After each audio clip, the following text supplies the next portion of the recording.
Antetokounmpo scoring 22 points in his return last night as the Bucks beat the Magic 121-99. He was 2 of 4 from beyond the arc, making multiple threes in consecutive games for the first time this season. Good ending between the Raptors and the Blazers. Not for me, I'm a Raptors fan. CJ McCollum, that jumper put Portland ahead by 1. Pascal Siakam could have played hero. He did not. The Raptors would lose 112-111. In D.C., the Wizards were without Russell Westbrook, but no problem. They had Bradley Beal. Almost had a triple-double, 34-8-9. This dude is balling right now. Wizards beating the Suns 128-107. And the Hawks were able to beat up on the shorthanded 76ers 112-94. Trae Young had been cold from outside from the last 2 games, 0 of 8 from 3.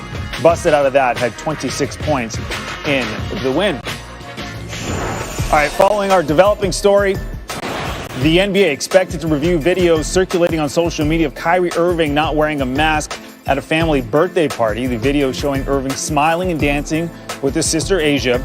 If the video is recent, it could breach the NBA's coronavirus protocols. Irving has been ruled out for tonight's game against Denver, his 4th straight missed game. We welcome in Malika Andrews now to tell us more about this. And what is the latest right now on that situation with Kyrie Irving?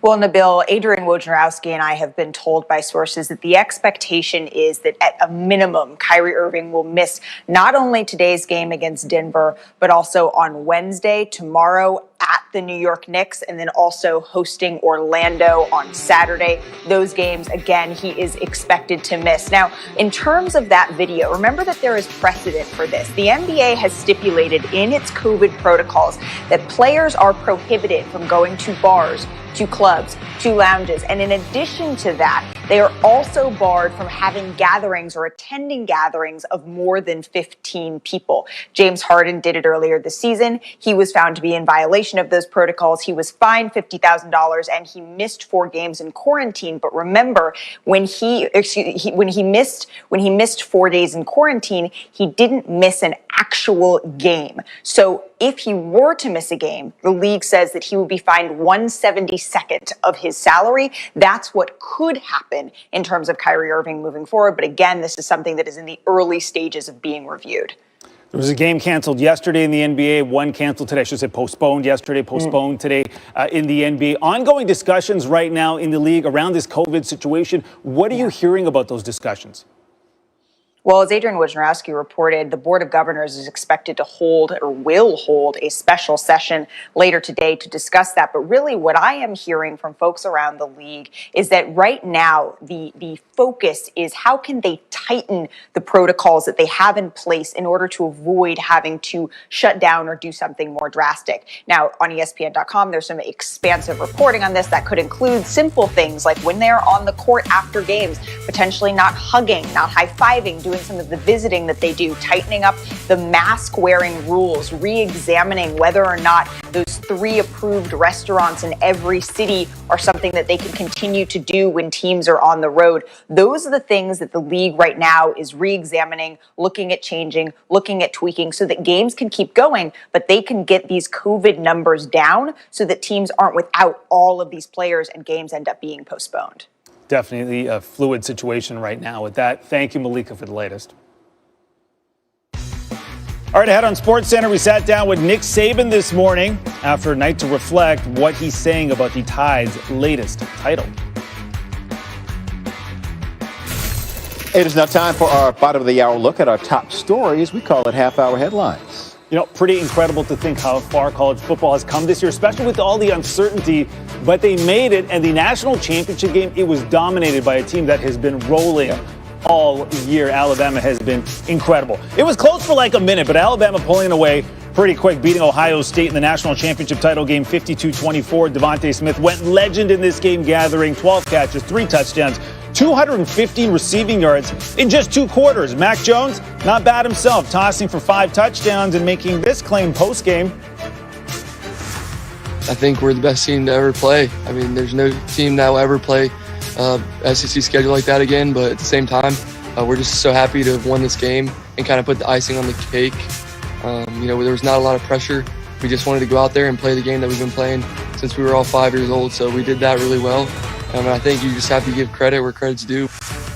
And Nick Saban's resume speaks for itself when you stack it up against the greats. When you look at his first 14 seasons with Alabama, he's got a better record, more SEC titles, and more national titles than Bear Bryant did with his first 14 seasons with the school.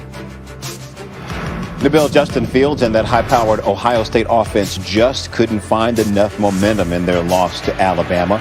Fields says health was fine. We just didn't get it done. He threw for 194 yards and a touchdown in what many believe was his final college game. He also ran for 67 yards on 6 carries. Justin Fields has been one of the most consistent college QBs recently. He ranked top 3 in total QBR each of the last 2 seasons and won over 90% of his starts. And despite playing in just 8 games, he still managed to finish top 15 in touchdown passes this season. The Kentucky men's basketball team is facing backlash after players and coaches took a knee in a game on Saturday to protest social injustice after the events at the Capitol last week. The kneeling sparking criticism, including from a Kentucky sheriff who burned team T-shirts. There were also official and state lawmakers who were calling to defund the university. Prior to the game, 90 minutes before the game, the guys came to me and said, "We want to kneel." And I said, "Wait a minute, tell me what this is about, why?" And it was all the images that they saw, and they wanted to have their voice heard. And I said, "Well, tell me what it's about."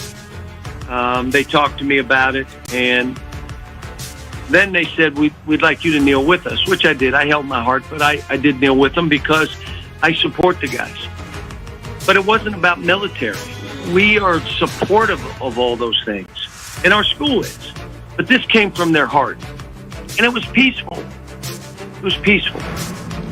Bill Belichick said he will not move forward with accepting the Presidential Medal of Freedom that President Donald Trump planned to present him on Thursday. The Patriots coach turned down the nation's highest civilian honor following the attack on the Capitol last week. Belichick said the dialogue among the team during the last year about social justice, human rights, and equality has been, quote, one of the most rewarding things in his career. Doug Peterson, the only head coach to lead the Philadelphia Eagles to a Super Bowl win, was fired yesterday, let go less than 3 years after winning the title in his second season with the team.